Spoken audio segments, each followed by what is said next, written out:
Näin siis vuorossa keskisarja eli 84 kiloa. Sean Salmon USAsta vastaan Alexander Slemenko Venäjältä. Eli kaksi varsin erityylistä ottelijaa. Salmon on painitaustainen, UFC-taustainen ottelija. Ja taas Slemenko puolestaan on vähän niin kuin Tekkeniä tai jotain muuta videopeliä pelaisi, niin sen tyylinen ottelija, että lähtee hyppypotkuja, kääntöpotkuja, hyppylyöntejä, mitä vaan voit kuvitella, oot nähnyt Kung Fu-elokuvissa, niin tältä mieheltä lähtee erittäin värikäs ottelija, yleisön menevä ottelija ja Fight Festival Promotionhan on tehnyt hänen kanssa useamman ottelusopimuksen juuri tämän takia, että on yksi Euroopan ehdottomastikin viihdyttävimpiä vapaa-ottelijoita.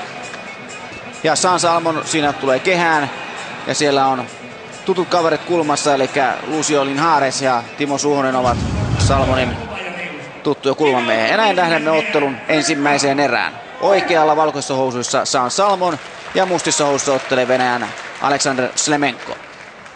Joo, tässä nähdään nyt sitten, että mitä tapahtuu, että painia vastaan pystyottelija, että ihan klassinen asettelu, että tyylit kohtaa.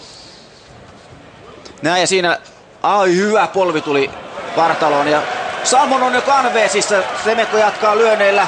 Loppuuko tämä ottelu näin nopeasti? Siellä on Salmon hätäkärjys ja Alexander antaa lisäaikaa ja kehottaa nousemaan ylös ja sieltä Salmon lähtee uudelleen klintsiä ja taas haetaan polvea vartaloon.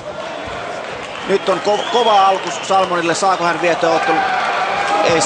Ei, näin. Ottelu päättyy jo ensimmäisessä erässä keskeytyksellä. Sean Salmon sai kovaa kyytiä Venäjän Alexander Slemenkolta. Nuo vartaloiskut tekivät kyllä tehtävänsä.